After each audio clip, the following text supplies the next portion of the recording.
ganó Trump, así, literal, Trump. Ganó Trump y ahora hay que adaptarse y analizar desde esa nueva realidad. Las causas y consecuencias las iremos viendo con el correr de los días. Era previsible y sucedió. El resto sobra. Este es un tuit de Nacho Montes de Oca, precisamente, que habla del triunfo de Donald Trump. Y ustedes saben que cuando yo quiero saber qué está pasando en relación con algún conflicto internacional, con alguna de las tantas guerras que se dan alrededor del mundo, y sobre todo de hechos tan importantes como el que acabamos de presenciar, nuestro periodista de referencia es precisamente Nacho Montes de Oca, a quien saludamos, ahí lo estoy viendo a través de la pantalla. Nacho, un gusto saludarte. ¿Qué tal? ¿Cómo estás? ¿Bien? Bien, bien. Bueno, hicimos una introducción precisamente a propósito de la victoria de Donald Trump. En principio me gustaría analizar con vos un tema que te diría que me desvela, y que es la, yo no sé si inutilidad o algo peor, de las encuestas, ¿no? Es impresionante el papel de los encuestadores. Yo digo que en principio deberían devolver la plata y pedirle disculpas a la gente. Digo los de allá, pero los de acá también, ¿no? Y uno no termina de darse cuenta si estos errores garrafales de las encuestas se dan a propósito de la impericia o digamos, son lisamente operadores de tales o cuales candidatos o personas, o si es una combinación de ambas, porque es muy fuerte el contraste entre la tecnología y los modos de sondear las preferencias de la gente con estos errores garrafales. ¿Cómo ves eso?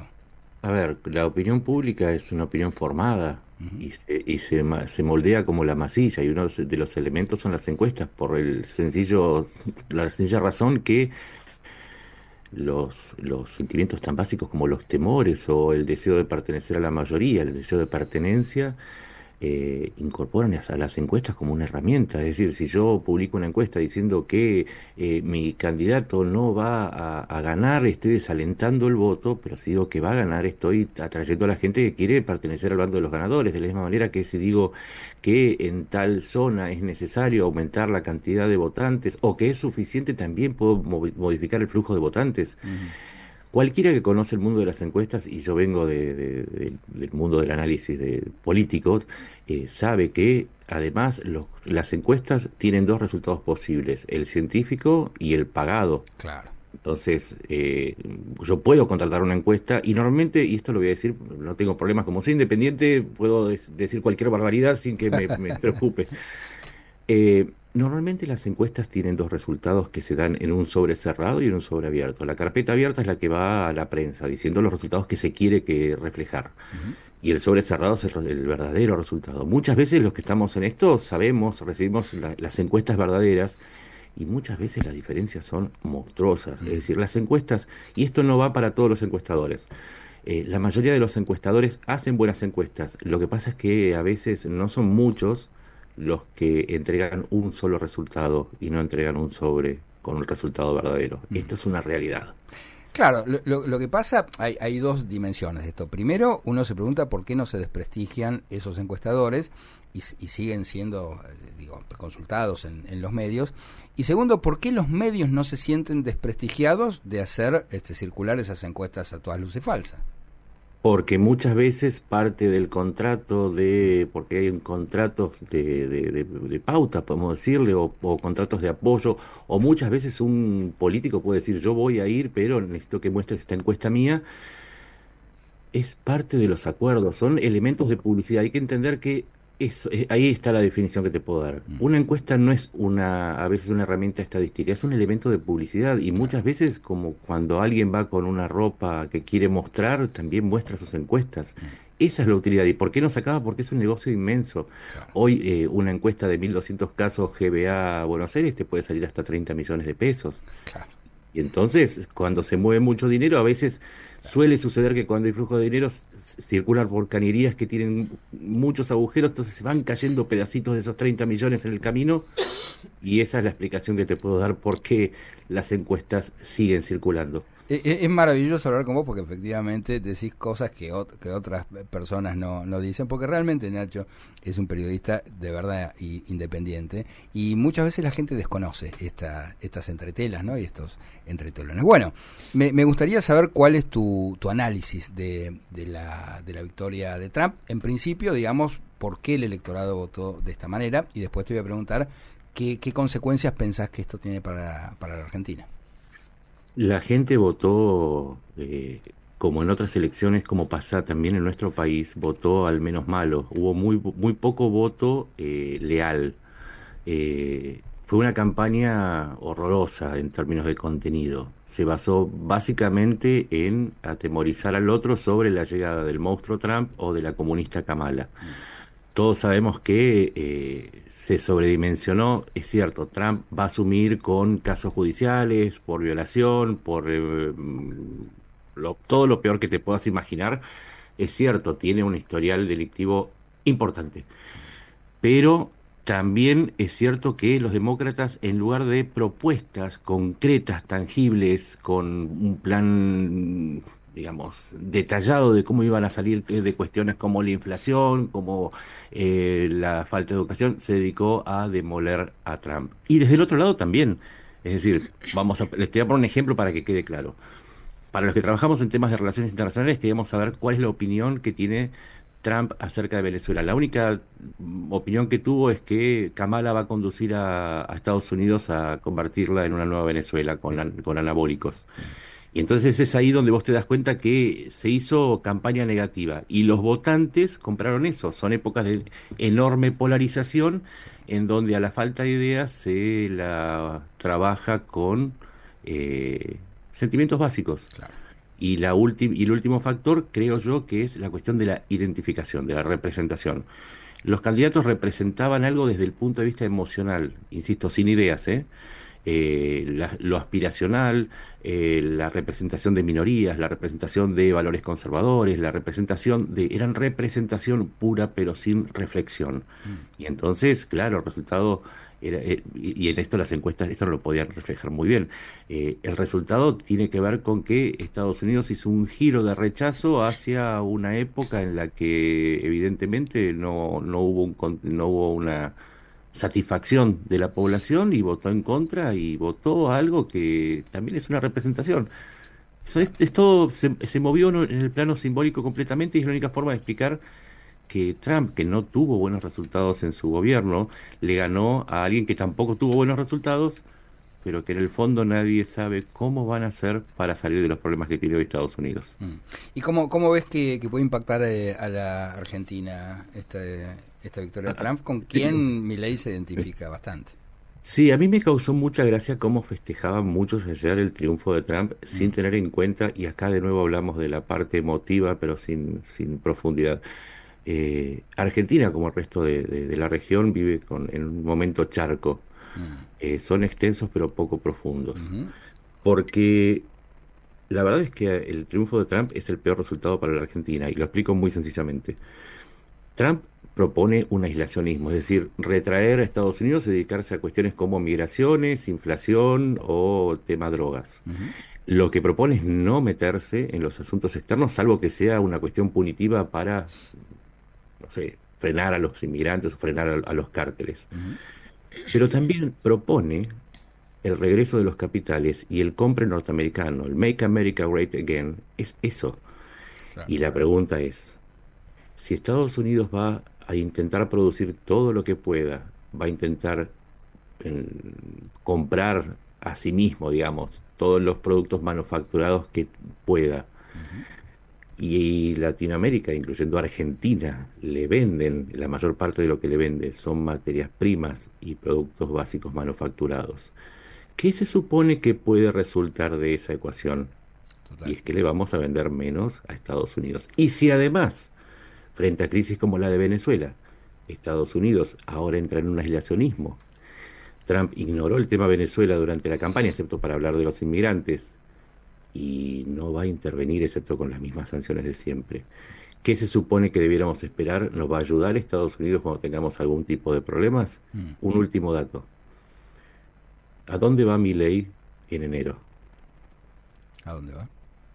a Pekín Mm, y va a buscar financiamiento. mm, Entonces, uno más uno siempre es dos. La realidad es que este resultado obliga a la Argentina a repensar sus alineamientos y claramente puede haber una simpatía muy grande entre Milei y Trump. mm, Pero no necesariamente eso se va a reflejar en un aspecto positivo porque Estados Unidos va a pensar en sí mismo, va a pensar en Make America Great Again, para el que no habla inglés.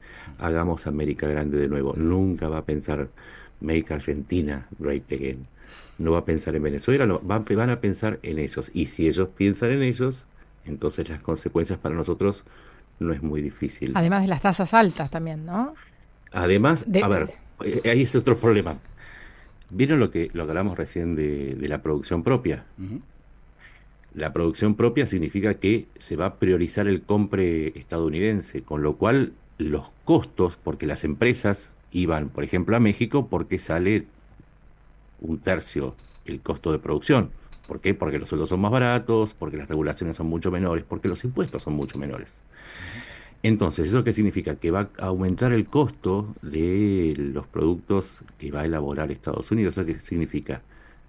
Acá en cualquier mundo la inflación no es solamente un fenómeno monetario, también tiene que ver con el aumento de los costos. Entonces es el mismo problema que enfrentó Trump en la primera presidencia. Así que si sube la inflación, suben las tasas y eso significa que también nos suben nuestras tasas si atamos nuestra moneda al dólar.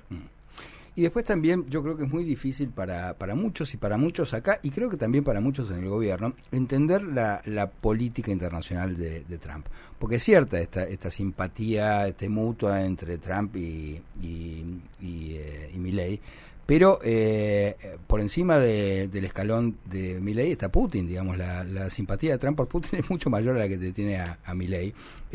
Y bueno, ahí están esas alianzas con Putin, con Orbán, con esto que se llama la extrema derecha, con lo cual, digamos, en muchos temas, sobre todo lo que tiene que ver con esto que significó el desplazamiento de Mondino, la alineación de Argentina también va a quedar un tanto extraña. Es que con vos te referís al voto contra el supuesto Sí, embargo de Cuba, sí. exacto. Es que sí, lo que sucede es que, de nuevo, no se conoce, que nuestro gobierno no conozca de asuntos internacionales, que no se compenetre, es el reflejo de una sociedad que no conoce mucho y que tampoco se interesa en asuntos internacionales. Y lo vamos a ver en una cuestión muy, muy sencilla. Con el desplazamiento de Mondino también hubo un desplazamiento de personal de carrera. Sí, sí. Se van a cerrar embajadas, o sea, Estados Unidos se aísla y nosotros nos vamos a aislar. Claro, ¿Cómo? claro, Cerrando embajadas. Make Argentina Great Again. claro. Hay que entender que la Argentina de Milei funciona en espejo con las decisiones que toma Estados Unidos. Entonces, si en algo nos puede servir este triunfo de Trump es como oráculo para saber de algunas decisiones que va a tomar el gobierno argentino en adelante. Y después creo también hay que seguir con mucha atención el movimiento y sobre todo el crecimiento de los BRICS, ¿no? Esta asociación originalmente formada por Brasil, Rusia, India, China y ahora Sudáfrica, cuya intención de máxima es dejar de lado el dólar, tener una moneda común, digo, en principio, para comerciar entre ellos, pero tampoco se descarta la idea de tener una moneda común de uso masivo. Quiero decir, me parece que tampoco se está previendo mucho qué pasa con los distintos bloques comerciales internacionales. Es que justamente, ahí por ahí pasa la cosa, este alineamiento automático con Estados Unidos e Israel Mm, deja de lado una cuestión comercial evidente y es que como en la política también, la política odia el vacío, cuando se retire Estados Unidos va a estar presente otro tipo de intereses. Los BRICS, más allá de sus éxitos y fracasos, son una política de expansión de la influencia de los integrantes de los BRICS, particularmente fuerte en América Latina. Entonces, si se va a retirar Estados Unidos y van a venir esos intereses y nosotros no tenemos una política clara hacia los BRICS, entonces nos vamos a seguir mirando en el espejo de Estados Unidos, mientras el resto de la región, encabezados por Brasil, van a seguir vendiendo folletos de los BRICS, van a traer inversiones de los BRICS, y nosotros no tenemos en claro, porque insisto, el viaje de Milei a Pekín por ahora solamente es para buscar financiamiento, pero no hay una línea clara respecto a cómo se va a posicionar comercialmente Argentina en este nuevo escenario que surge con el triunfo de Trump. ¿Somos trampistas? ¿Somos antitrampistas? ¿Somos briquistas? ¿Qué somos finalmente? Y siempre, cada vez que hablo con vos, llegamos a la misma pregunta. En el mundo exterior, finalmente, ¿qué diablos es la Argentina? Total. Total, bueno, y también uno se pregunta, vos pensás que este es un mundo que está asomado con la cabeza completamente afuera a este abismo de una posible conflagración generalizada, no te voy a decir una guerra mundial, pero bueno, tenemos el frente abierto en Ucrania, esta guerra con Rusia, tenemos el conflicto de Medio Oriente, donde Biden, digamos, se limitó a atarle las manos un poquito a Zelensky, a atarle un poquito las manos a Netanyahu, pero fue más un espectador. ¿Cómo ves la participación de Trump, si es que la va a tener? Porque probablemente se retire completamente de estos conflictos. La parte más divertida es cuando uno hace esa función de espejos y empieza a descubrir que hay cosas que pasan en otro lugar y pasan también acá. La política exterior de Trump se parece mucho a la imagen de Milei arrancando papelitos y diciendo afuera. Básicamente lo que dice es que no quiere que los contribuyentes norteamericanos paguen las guerras de otros. Las guerras de otros es todo lo que no le interesa a Estados Unidos, todo lo que llega hasta la frontera y más allá no le importa.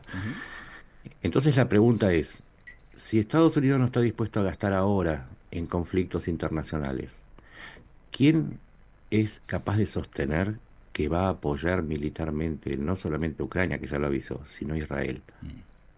Porque una guerra es carísima, para darse una idea. Hasta hoy Israel gastó cerca de 22.000 millones de dólares y se calcula que si en el 2025 sigue el conflicto van a estar 65.000 millones de dólares con un PBI similar al de Argentina, 600.000 millones. Esto implica más del 10% solamente lo que gasta Israel. Estados Unidos le regaló, digamos, 14.600 millones de dólares y gastó otros 4.800 en el despliegue para la defensa de Israel. Con Trump, ¿quién va a poner ese dinero? Entonces, la pregunta es, ¿en qué cambia? Afuera los gastos. Totalmente. Nacho, como siempre, un placer hablar con vos. Yo le recomiendo a la gente que te siga en las redes. Yo te leo todos los días en Twitter. Y recordanos, a ver, tú es @Nacho MDO. Así que sí, gracias, muchas gracias. Siempre lo recordás y me ayuda mucho porque me mantengo independiente gracias a los aportes de la gente. Totalmente. Y lo que hablamos hoy, voy a salir un hilo esta noche haciendo un recorrido por todo el mundo con una premisa que vos me acabas de dar la clave. Todo el mundo se pregunta cómo va a ser la política exterior de Trump, pero nadie se pregunta, ¿y qué va a hacer el mundo frente a Trump? Cierto. Nacho, un abrazo grande y bueno, síganlo en las redes, que de verdad que da información que yo creo que es el único, que otros periodistas no dan y no se atreven a dar. Te mando un abrazo muy grande, Nacho. Un abrazo grande a todos. Chau, chau. Abrazo.